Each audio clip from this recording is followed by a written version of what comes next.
सभी का हार्दिक नमस्कार। जय श्री माता जी।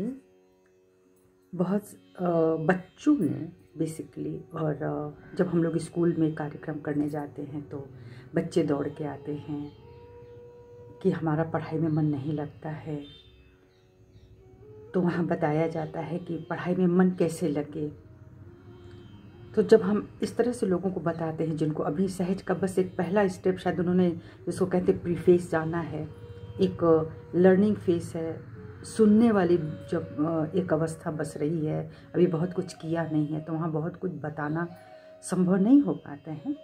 और हमारी कुछ बहनों ने प्रश्न किया है कि हमें पढ़ने की इच्छा है। एक दो बहनों ने ये भी किया कि हमारी विवाह के बाद बच्चे हो गए, पढ़ने की इच्छा है पर पारिवारिक जिम्मेदारियां तो हैं ही, मन भी नहीं लगता है। इच्छा है पर मन लग नहीं पाता है। तो मन क्या है? मन तो एक बाह्य संस्था है, ये सभी योगियों को पता है। मन हृदय से जुड़ा होता है। हृदय में जब विचलन होता है तो मन भटकता रहता है। लेकिन जब हम ध्यान की बात करते हैं कि पढ़ने में मन ध्यान नहीं लग रहा है ना। एक तो मन को तो आप कहीं भी बिखेर दीजिए, पर एक ध्यान एक ऐसी अवस्था है जहाँ उसको हम कंसंट्रेट कर सकते हैं। तो हम लोग बच्चों को भी बताते हैं और बड़ों को भी यही बात बताना चाहते हैं कि अगर आपने थोड़ा सा भी नाड़ी ग्रंथ को देख लिया या आप सहयोग में हैं, क्योंकि आपने प्रश्न जो जिसने पूछा है वो जय श्री माता जी भी करके बात किया, इसका मतलब उनको ये पता है। फिर भी ऐसा क्यों है वो तो मैं नहीं जान पा रही हूँ। तो आइए बात करते हैं कि ध्यान कैसे लगे, कंसंट्रेशन कैसे बने पढ़ाई में। तो सबसे पहले हमें ये जानना होगा। देखिए, मैं आपके अपोजिट बैठी हूँ, जब भी मैं यहाँ हाथ चलाऊंगी तो आपको आपका उल्टा लगेगा, ठीक है। और ये इस कैमरे की वजह से है जो हमने अपनी तरफ कर रखा है। तो हमारा जैसे ये मेरा दाहिना हाथ है ना, आपका वो बायां होगा। आपके लगेगा कि ये मेरा बायां, मैं उल्टा बोल रही हूँ, पर ऐसी बात नहीं है। तो जो हमारी दाहिनी नाड़ी होती है वो सूर्य की नाड़ी होती है। सूर्य नाड़ी पर ही हमारा लीवर होता है। मतलब हम लीवर को सिर्फ लीवर की तरफ जानते हैं कि वो कमज़ोर हो गया तो जॉन्डिस होगी, बीमारी होगी, डायबिटीज़ होगा, बहुत कुछ होगा, वो लीवर की कमज़ोरी होती चली जाती है। तो ये सब चीज़ें होती हैं। और अगर लीवर फैटी हो गया तो प्रॉब्लम होगी, ड्राई हो गया तो प्रॉब्लम होगी। हम बस इतना ही जानते थे कि लीवर का संबंध हमारे रोग से है। लेकिन हमने सहयोग में ही आके जाना कि लीवर का संबंध पढ़ाई लिखाई से है। हमारा स्वादिष्ठान चक्र जो होता है वो ज्ञान का चक्र तो होता है, लेकिन लीवर की वजह से हमें कोई चीज़ें याद होती हैं, हमारा पढ़ाई में मन लगता है, हमारा कंसंट्रेशन बनता है। तो हमारी सूर्य नाड़ी के नाभि के से लेकर के थोड़ा नीचे तक हमारा जो लीवर का फैलाव होता है, वहाँ पे ही हमारी चित्त शक्ति होती है। माने लीवर में जो अटेंशन पावर होता है ना, वो लीवर के स्थान पे होता है। हम लोग कितनी भी पढ़ाई करते हैं तो हमें लगता है कि हमने यहाँ से पढ़ाई करी है, लेकिन आपको सच बताएं, ये पढ़ाई जो होती है उसका जो ओरिजिन होता है ना, वो लीवर, यानी वो माँ सरस्वती की नाड़ी भी है। और वहीं से हमारी जो उद्गम स्थल है हमारे ब्रेन का, मतलब ये चीज़ ऊपर आती है और यहाँ तक आती है, जो हमको पढ़ाई में निपुण बनाती है, हमें कुछ बना देती है, हमारे अंदर क्रिएटिविटी ला देती है। हम चाहे कुछ भी बना लेते हों, सारी क्रिएटिविटी का जो सोर्स हो जाता है वो नीचे है हमारे पास, नाभि के पास, और ठीक उसके नीचे स्वादिष्ठान चक्र। तो जब हमारा कहीं भी मन नहीं लगता, इसका मतलब है कि लीवर कमज़ोर है। अब चित्त को संभालना ही एक योगी का काम है। ध्यान के माध्यम से ही हम इसको संभाल सकते हैं, और दूसरा कोई रास्ता नहीं है। हम उल्टे खड़े हो जाएं, हम एक पैर पर खड़े हों, हम व्रत उपवास कर ले और हम कहें कि हमारा चित्त लग गया, ठहर गया। थोड़ी देर के लिए ज़रूर जब हम भक्ति भजन करते हैं तो हमारा मन थोड़ा ठहरता है, अच्छा लगता है, लेकिन फिर वो रुकता नहीं है, वो उसमें भी चलता है। तो उसके लिए, चित्त के ठहराव के लिए, सबसे पहले तो हमें जो मंत्र होते हैं वो हमारे चित्त निरोध के लिए होता है। चित्त शक्ति विलासिनी का वो स्थान होता है, चित्त वृत्त निरोध। इसीलिए कहते हैं कि जब अगर आपको योग में आना है तो आपको अपनी चित्त की जो वृत्ति होती है उसका निरोध करना है, हमको उसको रोकना है। तो जितना ये सांसारिक चीज़ें जो हमको परेशान कर देती हैं, चाहे वो संबंधों से हो, रुपए से हो, पैसे से हो, सत्ता से हो, किसी भी तरह से, तो उससे बचने के लिए हमको जो हमारी पारिवारिक समस्याएं होती हैं वो बाईं तरफ से होती हैं और वहाँ लीवर नहीं होता, ठीक है, बाईं नाभि में कोई लीवर नहीं होता, लीवर हमेशा दाहिनी सूर्य नाड़ी में होता है।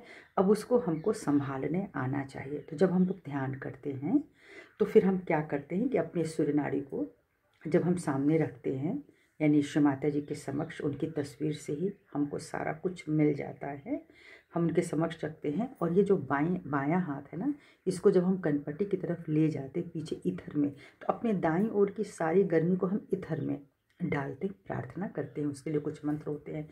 उसी तरह से इस नाड़ी पर हम लीवर पे हाथ रखते हैं। जो अपना बायां हाथ है, उल्टा हाथ है, उसको हम अपने लीवर पे सूर्य नाड़ी पर रखते हैं, जहाँ बिल्कुल जॉइंट होता है, हमारी नाभि होती है, वहाँ पे हमें प्रार्थना करना होता है, परम पूज्य श्री माता जी कृपा करके मुझे चित्त में जो शक्ति है वह प्रदान कीजिए। चित्त कमज़ोर होता है, चित्त भटक जाता है, मन भटक जाए, मन को तो हम चित्त में ठहरा लेंगे, चित्त में जमा लेंगे, लेकिन चित्त ही नहीं ठहरेगा तो फिर हमें कहाँ से कहाँ जाना पड़ सकता है। और इस प्रकार से लीवर तो कमज़ोर होता है, हमारी पढ़ाई भी कमज़ोर होती है। तो सबसे पहले है कि हम लोग जल क्रिया करते हैं। ये भी चित्त शक्ति के लिए बहुत सुंदर चीज़ है। जब हमारा भवसागर इधर उधर मंडरा रहा होता है, चित्त भटक रहा होता है, तो हम नमक पानी मिला करके जल क्रिया करते हैं। जो आप जब सहयोग में आते हैं, सेंटर आते होंगे तो भी आपको पता होगा। जो लोग नहीं जानते हैं, मैं उनके लिए भी बात करती हूँ कि आप इसको अपने केंद्र पर जाएं, सीखें। और बात सिर्फ नमक पानी में पैर डालने की नहीं है। मैंने बहुतों को देखा है नमक पानी में पैर डाल करके अपने को सिकाई करते हैं। जब मैं सहयोग में नहीं थी तो हमारे यहाँ भी जब लोग थक करके आते थे तो उनको नमक पानी दिया जाता था। जो लोग पैदल चल के आते थे, जब किसानी करके आते थे, तो हमारे एक पूरा टब जैसा होता था, उसमें नमक पानी डाल करके पैर रखने को दिया जाता था। थोड़ी देर रख लो, थकान दूर हो जाएगी। बहुत सारे उपचार मैंने देखे हैं। लेकिन उसके साथ क्या होता है कि ये माइंड चलता रहता है, अटेंशन हमारा भटकता रहता है, हम दुनिया भर की चीज़ सोच करके पानी में पैर डालकर बैठ जाते हैं। लेकिन जब आप सहज योग में आते हैं, जल क्रिया करते हैं, तो आप इस तरह से नहीं करते हैं। आप अपने मूलाधार शक्ति को दृढ़ करते हैं, स्वाधिष्ठान दृढ़ करते हैं, नाभि दृढ़ करते हैं। अमूमन पूरा भवसागर शांत होता है। जब वह ठहरता है, मंत्रों के माध्यम से श्री गणेश अथर्वशीर्ष पढ़ते हैं, यानी कई तरीके हैं जो आपको सहयोग में आके मिलता है। आप उस पर बैठना सीखें। जब आप जल क्रिया कर रहे होते हैं तो अपने चित्त पर बराबर ध्यान रखें। आप हाथ रख लें, आप ध्यान रखें कि आपका हाथ किधर है, क्या क्रियान्वयन हो रहा है भीतर ही भीतर। आप तो करता है नहीं, चीज़ें जो चल रही हैं वो तो चल ही रही हैं, पर हमारे इन विचारों के कारण वहाँ डिस्टर्बेंस आता है, सूक्ष्म से डिस्टर्बेंस आता है। जैसे हम खाना खाएंगे, अगर हमने जहर खाया तो फिर जहर ही बाहर निकलेगा और पूरे शरीर में विषाक्तता होगी। तो हमें अच्छा भोजन करना है, हमें अच्छा पानी पीना है, हमें उसी तरह से अच्छे विचार भी करने हैं। जब तक अच्छे विचार नहीं होंगे, ये खाना ये पीना बहुत दिनों तक चलने वाला नहीं है, बीमारियां बनती जाती हैं। तो शांति, समाधान और चित्त की एकाग्रता बहुत ही ज़रूरी होती है एक मनुष्य जीवन के लिए। तो जब हम हाथ रख करके बैठे हैं, मैं आपके सामने इसी प्रकार से बैठी हूँ। मैंने अपना बायां हाथ उधर रख लिया है लीवर साइड में, दाहिना हाथ मैंने खोल के रखा है परम चैतन्य के समक्ष, और यही प्रार्थना करती हूँ, हे परम पूजनीय श्री माता जी कृपा करके मुझे चित्त शक्ति प्रदान करें। आप ही चित्त विलासिनी है माँ, आप ही करतार हैं श्री माता जी। और करता और कौन है? देवी करती है, परमात्मा उसे धारण करते हैं। तो इस तरह से हम अपनी दाईं नाड़ी पे, और श्री हनुमान जी इस नाड़ी पर विद्यमान रहते हैं। सूर्य की नाड़ी है ही है, तेजस्विता की नाड़ी है। तो श्री हनुमान जी बहुत ही विनम्र हैं, बहुत ही ज्ञानी हैं, बहुत ही बलवान हैं, शक्तिशाली हैं। और प्रभु श्री राम जी के श्री चरणों में बैठे हैं। तो आप जानते हैं कि वो सूर्य वंशज स्वयं प्रभु श्री राम हमारे हृदय पर विराजमान है, जिनका स्थान परमपिता का है। वो हमारे हृदय, इस नाड़ी के दाहिने हृदय, यानी जो दाहिनी अवस्था हृदय अनाहत की जो अवस्था होती है दाहिनी तरफ की, वो वहाँ विराजमान होते हैं। हम सब उनसे ही आदर्श मानते हैं कि जो भी कुछ हम करते हैं, जो गलतियाँ कर जाते हैं, जो हमें पता नहीं होता, हमें प्रभु श्री राम के श्री चरणों में बैठना होता है। श्री हनुमान जी को याद करें, श्री हनुमान जी ही चित्त लगाएंगे, वही प्रदान करेंगे, क्योंकि वो इस पूरी नाड़ी पर ऊपर नीचे वो हमारे पूरी चक्रों को संभालते हैं। माँ सरस्वती की कृपा होती है इस नाड़ी पर, उनकी ही ये नाड़ी है। जब ये शुद्ध होती है, सुंदर होती है और किसी भी दुर्भावनाओं से मुक्त होती है, दुष्कर्मों से मुक्त होती है, तो फिर वो अपने गुणों से ही हमको सिक्त कर देती हैं। तो यहाँ पर हमको आह्वान करना होता है, आप सहयोग में पधार करके इसको आप करें। यहाँ पे बताने से कुछ मिलेगा नहीं, क्योंकि यह एक सामूहिक यात्रा भी है। सहयोग एक सामूहिक यात्रा भी है और व्यक्तिगत यात्रा भी है। हम व्यक्तिगत रूप से भी अपने को संभालते हैं, तो हम सामूहिक रूप से भी इस पूरे ब्रह्मांड के लिए सामूहिकता बहुत ज़रूरी है ना। नेगेटिव एनर्जीज जो होती हैं वो बहुत सामूहिक होती हैं और इसलिए हम पर आक्रमण होता है। लेकिन हम सब भी अगर सामूहिक होंगे तो हम भी नेगेटिव एनर्जी को दबा देंगे और अपनी पॉजिटिविटी को हम उठा लेंगे। तो पहला तो है कि जल क्रिया करने से भी चित्त स्थिर होता है। प्रैक्टिस करना पड़ता है, प्रैक्टिस करें। शब्द शब्द को जब हम जोड़ लेते हैं, याद कर लेते हैं, तभी तो कोई वाक्य बनाते हैं ना। तो इसी तरह से हम इस पर आगे बढ़ेंगे। और दूसरी चीज़ हम लोग बताते हैं बच्चों में भी और बड़ों में भी कि जो ये बताने जा रहे हैं इसके कितने फ़ायदे हो सकते हैं। लीवर पे आइस पैक रखना। लीवर पे आइस पैक रखने का मतलब क्या होता है कि लीवर हमेशा ही कार्य करता रहता है, कार्य करता रहता है। हम चाहे पढ़े लिखे हैं, चाहे नौकरी करें, चाहे दुनिया की बातें सोचते रहें, अनर्गल भी सोचते रहें, तो यहाँ जो मेधा होती है वो चढ़ती है सूर्य नाड़ी से ऊपर, ये हमारी पूरी मेधा में चली जाती है। उससे क्या होता है कि मेधा जो होती है, जहाँ जो बुद्धि हमें सद्बुद्धि प्रदान करती होती है, वहाँ पे हमारे अंदर न जाने कितने प्रकार की बुद्धि, दुर्बुद्धि हो सकती है, कुछ भी हो सकती है, वहाँ से शुरू हो जाता है। तो उस जगह की पवित्रता के लिए, शांति के लिए हम लोग लीवर पे आइस पैक रखते हैं। आइस पैक मिलता है आपको, सब जगह मिल जाता है, मेडिकल शॉप में मिल जाता है। नहीं तो एक पॉलीथीन में 3-4 टुकड़े आपने बर्फ़ के, आप अपने लिए भी करें, बच्चों के लिए भी करें, आप बड़ों को भी दें। इसमें कोई उम्र की बाधा नहीं है। छात्र रखें, उनको बहुत फ़ायदा मिलेगा।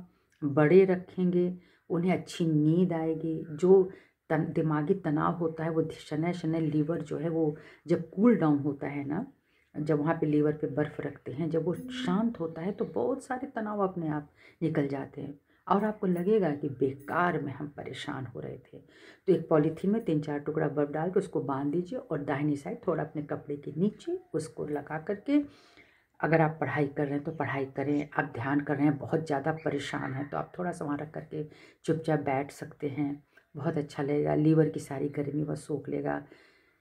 ध्यान नहीं लग रहा है तो आप श्री माता जी के समक्ष उनको देखें, आप देखते रहेंगे तो भी सफाई होती है।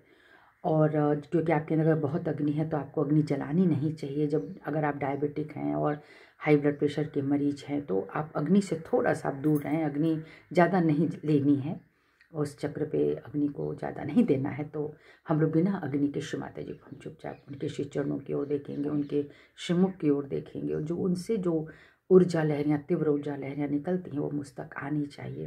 वो तभी आएगी जब हम शांत सरोवर होंगे, हम शांति में बैठेंगे, उन्हें देखते हैं कि याचक की तरह, बालक की तरह, उनके बच्चे की तरह, तो उनका भी प्यार उमड़ता है। क्योंकि देखिए ये सब कुछ कार्य करता है, एक मेडिसिन ही सारा कार्य कर लेती दुनिया में ना, तो सब कुछ ठीक हो जाता है। लेकिन ऐसा नहीं है, प्रेम भी चाहिए, प्रेम का स्पर्श भी चाहिए, दुआएं भी चाहिए होती हैं, बहुत कुछ चाहिए होता है, तब जाके एक मनुष्य का जीवन बनता है। समस्त प्राणियों का जीवन भी सिर्फ आप दवा दे दें और उसे लात मारते रहें किसी भी प्राणी को, किसी भी पेट्स को, तो वो पनप नहीं सकता। तो उसको आप प्यार जब करते हैं तो ही वो आपको बहुत ज़्यादा प्यार करता है। तो लीवर पे बर्फ़ रखें 5 मिनट 10 मिनट। जिसका बहुत लीवर गर्म होगा वो तो बहुत ही जल्दी 15-20 वो पूरा मेल्ट हो जाएगा, तो आप उसको उठाकर फेंक दीजिए। इससे पढ़ने में बहुत मदद मिलती है। तो सूर्य नाड़ी जब डिस्टर्ब हो जाती है तो आप उन्हें ठंडा करें, उन्हें जल का महत्व दें उस नाड़ी पर। तो सूर्य नाड़ी पर जल का महत्व बहुत होना चाहिए, इसलिए जल क्रिया और आइस पैक बहुत ही अच्छा होता है। और साथ ही साथ जब हम सोने जाते हैं तो ये हमारा दिमाग ख़राब करता है। तो दो तरह से, बाई नाड़ी के भी विचार से, जो भूतकालीन विचार होते हैं उससे भी मनुष्य को परेशानी होती है, और जो भविष्य के प्रति जो चिंता होती है उससे भी मनुष्य को परेशानी होती है। तो नींद नहीं आती है, तो हमको अपनी बैक आज्ञा पे भी बर्फ़ रख करके सोना चाहिए। थोड़ी देर उस पर अगर आप आइस पैक लगा देते हैं, सोते हैं, आपको एक अच्छी नींद आएगी। शनै शनै आपका दिमाग शांत होता है और आप नींद में चले जाते हैं। तो ये तो है जिनको निद्रा का रोग होता है और बहुत जगह पे मन नहीं लगता, परेशानी होती है, तो आप ये उपाय करके देखें। जब आप सहयोग केंद्र पर आते हैं तो इसके साथ आपको मंत्र दिया जाता है ना। आपको पता होना चाहिए कि बैक आज्ञा क्या है, तो उसका मंत्र क्या है। फिर लीवर पे हम बर्फ़ रखते हैं तो हम कौन सा मंत्र कहते हैं, उस मंत्र को सिद्ध भी किया जाता है। बिना सिद्ध किए ना कोई मंत्र बोलने से परेशानी बढ़ जाती है। अनर्गल मंत्र, ढेरों मंत्र हम लोग भी बोला करते थे, रट लेते थे, तो लगता था कि बस हर ग्रह का एक मंत्र है, हमने रट लिया है, तो क्या हो गया उससे, क्या चीज़ सुधार ली थी हमने। और अगर सुधार लिए होते तो हम कभी भटकते नहीं। आज भटकन समाप्त इसलिए हुई है कि हमको पता चल गया है किस चक्र के कौन से देवी देवता हैं, कौन सा चक्र हमारा खराब है तो किस देवी देवता का नाम लेना चाहिए, और कौन किसको शांत छोड़ देना चाहिए। सभी देवताओं का जब हम बुलाना शुरू करते हैं तो उस लिंक नहीं बनता है, समझ में नहीं आता है ना। आप अगर एक किसी से भी बात करना चाहते हैं तो आप उसका एक ही सुविधा साधन लेना शुरू करेंगे ना। आप 25 जगह से तो कॉल नहीं लगाएंगे, आप 25 जगह से कोई गूगल मीट और दिस एंड दैट तो एक साथ तो नहीं कर सकता, एक ही करना पड़ेगा। इसलिए एक रास्ता, एक पथ चुने। आपको पता तो चले कि आप कहाँ बैठे हैं, आपको करना क्या चाहिए। और बहुत सारे लोग जो हैं जो ध्यान को बेकार समझते हैं। ध्यान का मतलब ये बिल्कुल नहीं होता है कि आप बस चुपचाप बैठ जाएं, आप नहीं बैठ सकते। उस ध्यान में बैठने के लिए आपको कुछ न कुछ पता होना चाहिए कि हमने कहाँ अपना चित्त रखा है, हमको कहाँ क्या करना चाहिए, किस तत्व की कमी, उस तत्व के साथ हमको ये ध्यान में बैठना है। कहीं अग्नि की कमी है तो कहीं जल की कमी है। इन सब चीज़ को समझते हुए, कहीं ब्रीदिंग प्रॉब्लम है तो हमने किस तरह से सांस लेनी है, तो आप आ जाएंगे फिर वही प्राणायाम पे, कोई दिक्कत नहीं। सब कुछ सिद्ध है, बना हुआ है, लेकिन कब क्या करना है बस इतनी सी जानकारी हम सबको हो जाती है ध्यान करने से। तो ध्यान बेकार की चीज़ नहीं है। ध्यान आपको बहुत बहुत सारी समस्याओं से दूर ले जा सकती है, बहुत सारी बीमारियों से। हम कहें कि हम अमर होकर आए हैं तो ऐसी बात नहीं है। हो सकता है मेरी किसी बीमारी से मृत्यु हो जाए, सडनली कुछ आ जाए, लेकिन जब तक हम संभाल सकते हैं, हम लोग ध्यान योग के माध्यम से इसको संभाल लेते हैं। हम बहुत आनंद से रहते हैं और सब कुछ अपने कंट्रोल में आ जाता है जब आप इस पर लग जाते हैं। तो पहले ध्यान लगाएं। और पढ़ाई में बहन, जिनको जो आपने पूछा है, अगर आपकी शुद्ध इच्छा है, आप श्री माता जी को समर्पित करें अपनी इच्छा, आपकी इच्छा पूरी होगी। ये तो मैं विश्वास दिला सकती हूँ कि जब आपकी नाड़ियों में शुद्धिकरण हो जाता है, जब आप कोई इच्छा रख लेते हैं मन में और प्रभु से कह देते हैं, वो इच्छा आपकी पूरी की जाती है। ऐसे बहुत सारे चमत्कार जिन्हें हम कह लेते हैं और बहुत सारी कहानियाँ हम लोग के जीवन में आ जाती हैं, वही अपने आप होने लगता है। अगर मेरी कहीं इच्छा बनी है, हमने समर्पित कर दिया, आप भी समर्पित करें। श्री माता जी से कहें, मुझे पढ़ने की बहुत इच्छा है, हो सकता है श्री माता जी इस यंत्र का कहीं ना कहीं सदुपयोग करें, आपको शिक्षित करें। देखिए, हमने जब पढ़ाई की, मैंने शायद कहीं और भी बताया है कि मेडिकल की पढ़ाई के लिए हमें बहुत ज़्यादा परिवार से भी था, स्वयं से भी था कि मुझे पढ़ना है, डॉक्टर बनना है। लेकिन डॉक्टर बनने के जो कुछ गुण होते हैं वो मुझ में नहीं थे। मुझ में डिसेक्शन की प्रॉब्लम थी, मैं नहीं कर पा रही थी। मतलब मुझे घबराहट होती थी, मुझे उल्टी की तरह लगता था कि मैं ब्लड अगर कहीं निकला है तो फिर मैं बर्दाश्त नहीं कर पाती थी। तो तभी हमारे सर ने हमें बोल दिया था कि you can't be a doctor. लेकिन फिर भी होता है ना, मनुष्य का एक ईगो तो होता है, हम कैसे नहीं करेंगे, तो वो किया है मैं। लेकिन मेरी वो पूरी नहीं हुई। कहीं तो पढ़ाई भी बीच में छूटी और कहीं सिलेक्शन नहीं हुआ। लेकिन विवाह के बाद भी जब असंतुष्टि थी तो फिर मैंने परम से ही कहना शुरू किया कि मेरी इतनी पढ़ाई आपने कराई है और भी मैंने आगे भी बहुत पढ़ाइयाँ की, लेकिन उसका कोई मेरे जीवन में उपलब्धि समझ में नहीं आई। क्योंकि देखिए, जब हम पढ़ते हैं तो क्या लगता है, आपको नौकरी मिल जानी चाहिए, और वो कुछ हो नहीं रहा था। लेकिन सच बताऊं, जब मैंने सहयोग को 99 में जब ज्वाइन किया, तो जब मैं बच्चों को पढ़ाने बैठती थी तो मुझे लगता था कि यही विषय मैं रट रट करके पढ़ी हूँ, मुझे समझ में नहीं आया। मैं सच बताऊँ, मैं डायग्राम भी बना ली, लेकिन जो जो क्लियर कट समझ होती है वो समझ नहीं थी। ये क्या है, पिट्यूटरी ग्लैंड, ये पीनियल ग्लैंड, ये आज हम बैक आ गया और फ्रंट आ जा के बात कर रहे हैं। सब कुछ इतना सहज हो गया है, पूरा का पूरा विज्ञान है। तो भाइयों बहनों, अगर आप विज्ञान के विद्यार्थी हैं तो भी आपको सहयोग समझना चाहिए। और अगर आप अध्यात्म ढूंढ रहे हैं, अगर आपकी आंखों के आंसू बंद हो गए हों, आपके सब कुछ, आपको लगता है कि हम पूर्ण स्थिति में आ गए हैं, तो फिर उसके आगे मुझे कुछ नहीं कहना है। क्योंकि कई बार लोग कहते हैं कि आप आगे बढ़िए, आप तो बहुत ऊंचे पे चले गए हैं, आपने बहुत कुछ जान लिया, कर लिया, तो आप भी जानिए। तो उन्होंने कहा कि नहीं, मेरी तो इतनी ही स्थिति है, मैं यहीं तक रहूँगी। मैंने एक अच्छा, एक का बालक कभी आगे नहीं बढ़ना चाहता है, तो फिर ये कोई बहुत अच्छी बात नहीं है। लेकिन बस मैं इतना ही कह सकती हूँ कि आज नहीं तो कल सहज योग ही जानना है। सहज माने क्या, सरल। योग माने क्या, टोटैलिटी, संपूर्णता, 1+1+1 जानते चलो तो कहाँ तक। तो जब सब कुछ जान जाओगे, आत्मा को प्राप्त हो जाओगे, तो बहुत कुछ जान जाओगे। तो अपने ही बारे में, हम बने क्या, कैसे, क्यों, करना क्या, ये सारा कुछ आएगा। और जब आप इस लिम्बिक एरिया से पार हो जाते हैं, परमेश्वरी शक्ति जब आपको पार करा देती है, तब आपको सब अनुभव हो जाते हैं, सब ज्ञान हो ही जाता है। आप प्रकांड पंडित और ऐसे नहीं हो जाएंगे कि आप मंत्रों पे मंत्र बोलने लग जाएंगे, वही लगता है कि बस सब ठीक है, ऐसी कोई बात नहीं है। नचिकेता ने याज्ञवल्क्य जी ने नचिकेता से पूछा था कि बताओ, जब वो अपने गुरु के यहाँ से सब कुछ पढ़ाई करके आए थे, तो 25 वर्ष का व्यक्ति हो गया ना। 5 वर्ष का जाता है किसी आश्रम में, तो बच्चा 25 वर्ष के बाद आता है, तो आश्रमों की यही पढ़ाई होती है, यही विधि विधान होता है। तो उन्होंने पूछा कि वह क्या चीज़ है जिसके जानने से सब कुछ जाना जा सकता है। नचिकेता सोचने लगे, वो क्या चीज़ हो सकती है जिसके जानने से सब कुछ जाना जा सकता है। उन्होंने पूछा, गुरुवर आप बताएं, पिता स्वरूप।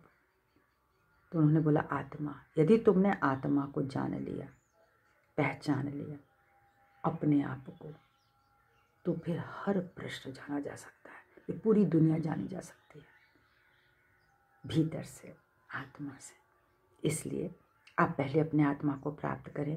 बहनों, भाइयों, बच्चों, आत्मा तक पहुँचे और सहयोग की विधि से आप बहुत सरलता के साथ वहाँ जा सकते हैं। आपकी कुंडली का जागरण हो, पूर्णतया आत्मा की प्राप्ति हो, शिव शक्ति का मिलन हो। और जहाँ शिव हो, शक्ति हो, विराजमान हो, तो वहाँ आपको क्या तकलीफ हो सकती है।